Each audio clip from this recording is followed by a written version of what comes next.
Hello everyone, welcome to our new Codatta platform. Today we will walk through the process of doing validation on the Codatta platform. After logging in, you will see our crypto frontier over here, and after clicking on Start, you will see our demos on how to do validation, submission, and professional submission. Check these out if this is your first time visiting our platform or trying the changes we've made with the platform. Now let's jump right into one of the validations here. After clicking on the module, a window will pop out asking, is the image or description related to the entity? Let's go ahead and check the info on the image and whether it matches what it says in the description and entity. They match, so let's go ahead and write a brief description and then click on Approve.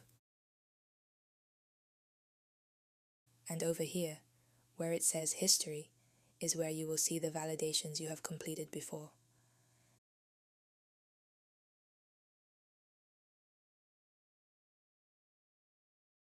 Thank you for watching this demo.